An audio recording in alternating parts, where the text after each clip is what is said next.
പൂർണിമ മറ്റേ കേസ് എന്തായി? അതേത് കേസ് മാഡം? ആ നാഗേന്ദ്ര റാവുവിന്റെ കേസേ. അതിന്റെ പേരല്ലേ ഷാനി കേസ് കൊടുത്തിരിക്കുന്നത്. അതെനിക്കറിയാം. അത് കഴിഞ്ഞ് എന്തുണ്ടായത്? അത് കഴിഞ്ഞ് അവളിപ്പോ എല്ലാവരും കേസ് പിൻവലിക്കാൻ വേണ്ടി പറഞ്ഞിട്ടുണ്ട്. പക്ഷെ എന്നാലും അവൾ 2 ലക്ഷം രൂപയ്ക്ക് വേണ്ടിയാ കേസ് കൊടുത്തിരിക്കുന്നത്. അയാൾക്ക് അത് കൊടുത്തൂടെ? അയാളുടെ ഇഷ്ടംപോലെ കാശുണ്ടല്ലോ. എന്നിട്ട് എന്തായി? ഇനി തിങ്കളാഴ്ച രാത്രി 8:30 അറിയാൻ പറ്റുള്ളൂ മാഡം. കറണ്ട് കട്ടാവാതിരുന്നാൽ മതിയായിരുന്നു. വീട്ടിൽ ഇൻവെർട്ടർ കേടാ. ഇതുവരെയായിട്ട് അത് ശരിയാക്കിയിട്ടില്ല. എന്താ ചെയ്യാ? കറക്റ്റ് സമയത്തായിരിക്കും കറണ്ട് പോകുന്നു. എന്നാലും എന്റെ സ്വഭാവം മറക്കണം. എന്തായി? ഇല്ല മാഡം, കിട്ടിയില്ല. എന്തിനു കിട്ടിയില്ലെന്ന്? ഇവിടെ പരിശോധിക്കാൻ കിട്ടില്ലെന്ന്? അല്ല മാഡം, മാല കിട്ടിയില്ല. നീ തൊണ്ടിമുതലും ദൃക്സാക്ഷിയും കണ്ടിട്ടുണ്ടോ? രണ്ടും ഞാൻ കണ്ടിട്ടില്ല. കണ്ടിട്ടുണ്ടെങ്കിൽ ഞാൻ പറയില്ല. എടി, സിനിമ കണ്ടിട്ടുണ്ടോന്നാ ചോദിച്ചത്. ഞാൻ 3-4 വർഷം മുമ്പ് കണ്ടതാ. എക്സ്റേ എടുത്ത് നോക്കിയാലോ? നോക്കാം മാഡം. കാശാര് കൊടുക്കും? അലോട്ട്മെന്റ് മുഴുവൻ കഴിഞ്ഞു. ഇനി സർക്കാരിന്റെ കാശ് വന്നിട്ട് വേണം വല്ലതും ചെയ്യാൻ. കാശ് വന്നിട്ട് മതി. ശരി, ഞങ്ങൾ പോയിക്കും. ഇങ്ങോട്ട് മാറിക്കേ.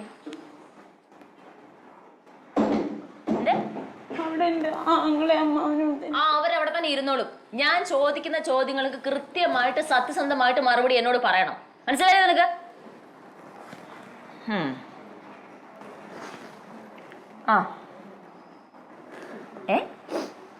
കപ്പ ബിരിയാണിയോ? കപ്പ ബിരിയാണി. കപ്പ ആദ്യം പുഴുങ്ങണ്ടേ? നീ ഒരു കാര്യം സംസാരിച്ചിരിക്കുന്നു. എന്തോ അല്ല, ഇവിടെ പറഞ്ഞതാ. ഞാൻ നോക്കിയിട്ട് വിളിക്കാം. ഞാൻ നോക്കട്ടെ എന്താ ചെയ്യാൻ പറ്റുന്ന ആലോചിച്ചിട്ട് ഞാൻ വിളിക്കാം.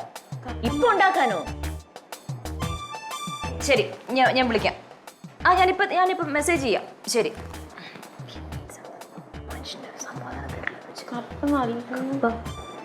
കപ്പ നല്ലതുപോലെ നമുക്ക് പുഴുങ്ങെടുക്കണം. ആദ്യം കപ്പ കുനുകുനാന്നരിയണം.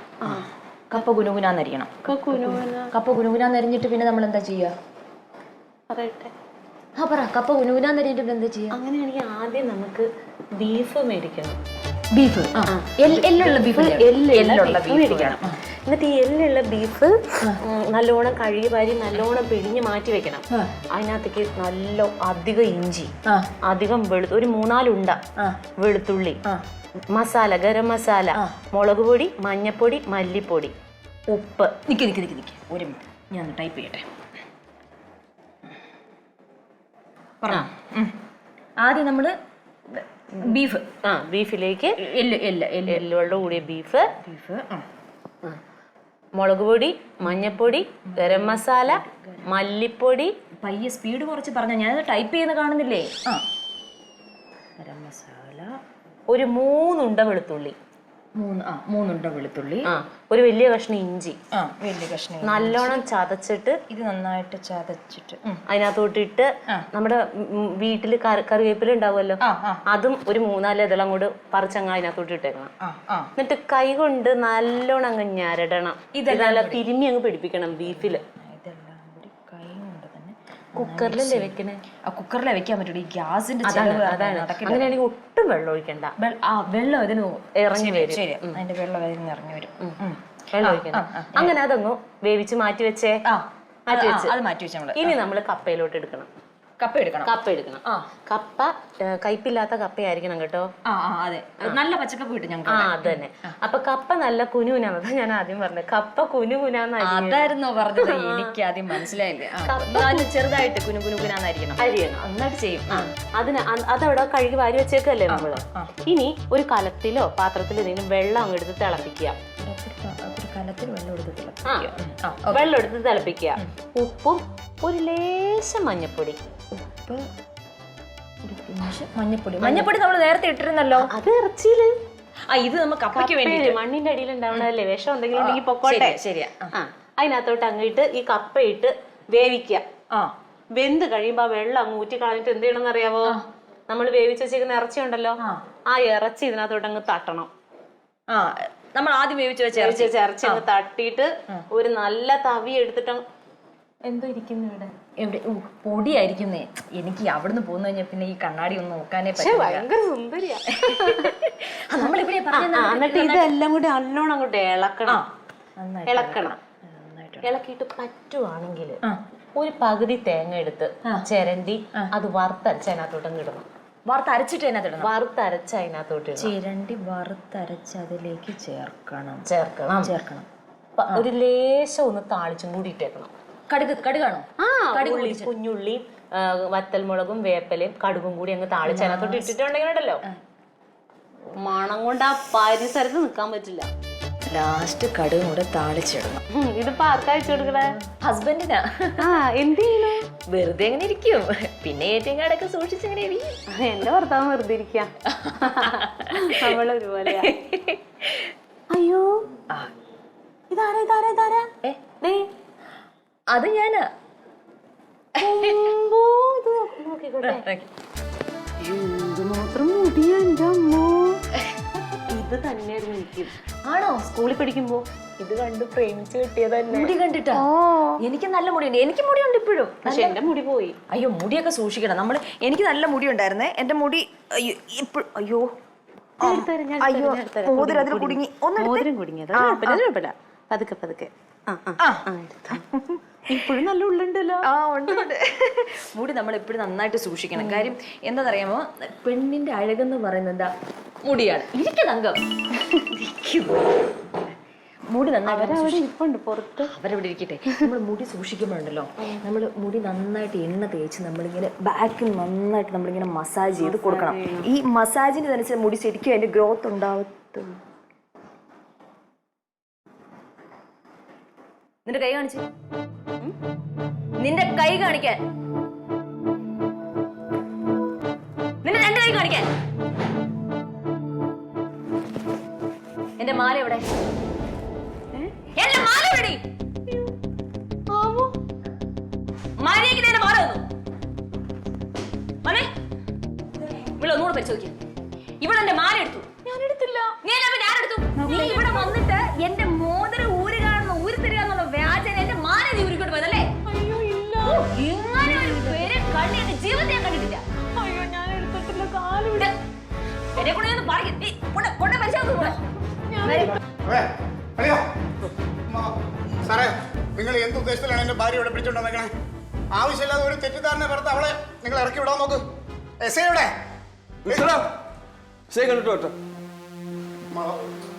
അതെ, ഇവരെന്ത് തോന്നിയോടെ കാണിക്കണേ? കളിയാ, ഞങ്ങൾ പറഞ്ഞിട്ടൊന്നും കേൾക്കില്ലടാ. അവിടെ അവളിങ്ങനെയൊന്നും ചെയ്യൂല. നിങ്ങൾക്കൊന്ന് പറഞ്ഞൂടെ? എവിടെ പറഞ്ഞിട്ടുണ്ട്, നോക്കട്ടെ എന്താ ചെയ്യാതെ.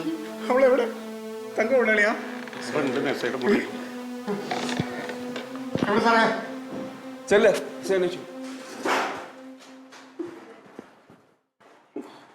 തീർക്കട്ട ഉറുമ്പരിക്കാ പറഞ്ഞു കേട്ടിട്ടുണ്ട്. ഇങ്ങനെയുള്ള മനുഷ്യന്മാരെ കള്ളി വന്നിരിക്കും. നോക്ക് എവിടെ എടുത്തിന്റെ മാല? എന്റെ ഭാര്യയാണത്.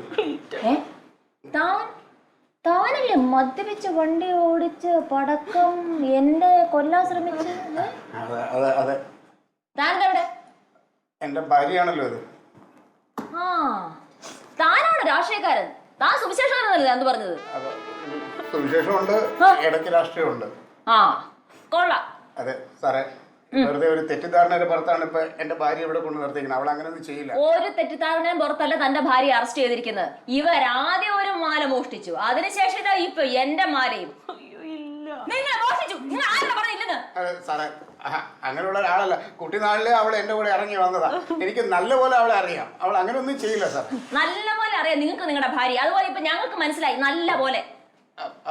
ഇങ്ങനത്തെ ഒരു പെരുങ്ങളെ എന്റെ ജീവിതത്തെ ഞാൻ കണ്ടിട്ടില്ല.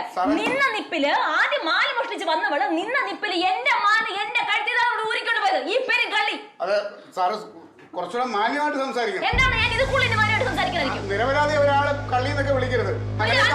എനിക്കും എന്താ ചെയ്യണമെന്ന് അറിയാം. അട്ടപ്പാടി എന്ന് പറയുന്ന സ്ഥലമൊക്കെ ഉണ്ട്. അങ്ങോട്ട് എന്നെ അട്ടപ്പാടിന്റെ ഒരു സ്ഥലം മാറ്റിയതാണ് ഉദ്ദേശിച്ചത്. ചിലപ്പോ ഞാൻ അങ്ങനെ ചെയ്തു. അതെ സാറേ, നിങ്ങൾ ഈ കട്ടവനെ കിട്ടിയില്ലെങ്കിൽ കിട്ടവനെ പിടിച്ച് കള്ളനാക്കുന്ന ആ പരിപാടി ഉണ്ടല്ലോ. ഞങ്ങൾ ഇവിടെ ആരെയും കള്ളനും കള്ളിയാക്കുന്നില്ല. ഓരോരുത്തരുടെ കയ്യിൽ പണം ഓരോരുത്തരുടെ കള്ളിയും കള്ളനാക്കുന്നു. മനസ്സിലായി നിങ്ങൾക്ക്? എന്റെ ഭാര്യ അങ്ങനെ ചെയ്യല്ലേ. ഇപ്പൊ തന്നെ നിങ്ങൾ ജീപ്പിൽ കയറ്റി അവളെ കൊണ്ടുവന്നപ്പോ തന്നെ നാട്ടുകാരെല്ലാരും വന്നല്ലേ മിസ്റ്റർ? നിങ്ങളുടെ ഭാര്യ മോഷ്ടിച്ചാണ് ഇങ്ങോട്ട് കൊണ്ടുവന്നിരിക്കുന്നത്. പിന്നെ ഇതാ ഇവിടെ വന്നതിന് ശേഷം എനിക്ക് മുഖം കാണുമല്ലോ. സാറേ, അവള് പാവമാണ്, എനിക്കറിയാം. അതുകൊണ്ടാണ് ഞാൻ പറഞ്ഞത്. എനിക്ക് നന്നായിട്ട് മനസ്സിലായി പാവമാണോ അല്ലയോ.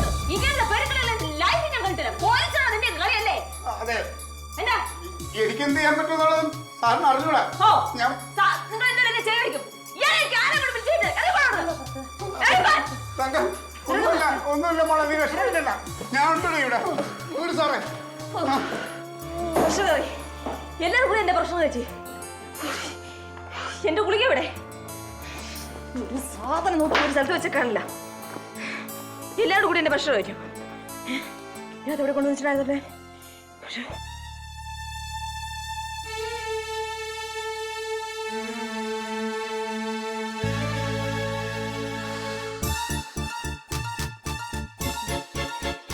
രാവിലത്തെ ധൃതിയില് മാലിടാനൊന്നും സമയം കിട്ടത്തില്ല. പിന്നെ ഇവിടെ വന്ന് പ്രത്യേകിച്ച് പണിയൊന്നുമില്ല. അപ്പൊ ഇവിടെ വന്നിട്ട് ഇടാന്ന് വിചാരിച്ച് ബാഗിനകത്തൊക്കെ ഭദ്രമായിട്ട് എടുത്ത് വെച്ചതാ. എന്താ ചെയ്യും, മാലയാണ് ശരിക്കും ഇടാനും പറ്റില്ല. എന്റെ ദൈവമേ, ഇതെങ്ങനെ ഇടുവോ എന്തോ.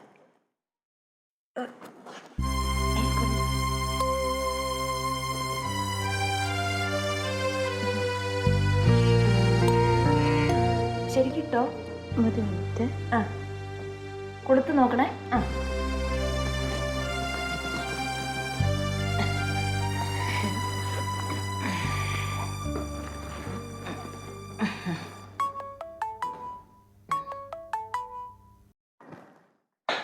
ഹലോ.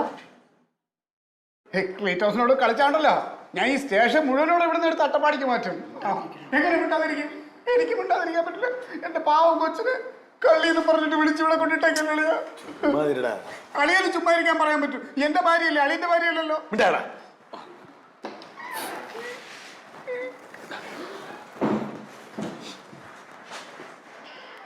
എഴുതി ഒപ്പിട്ട് കൊടുക്കണം. എപ്പോൾ വിളിച്ചാലും തങ്കത്തെ ഹാജരാക്കുള്ളതാണ്. കുടിക്കൊണ്ട് വെക്കും.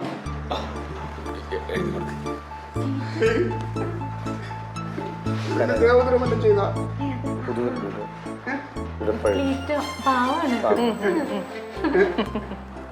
ചെയ്തില്ലല്ലേ സാറേ?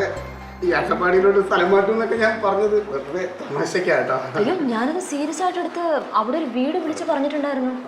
അയ്യോ, ക്ലീറ്റ് അട്ടപ്പാടി കണ്ടിട്ടേ ഇല്ലല്ലോ.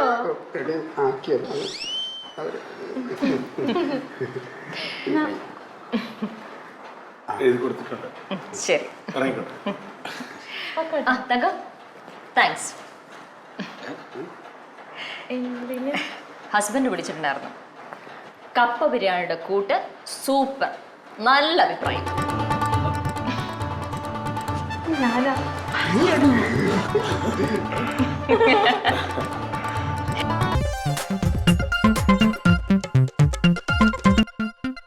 Alien versus Alien.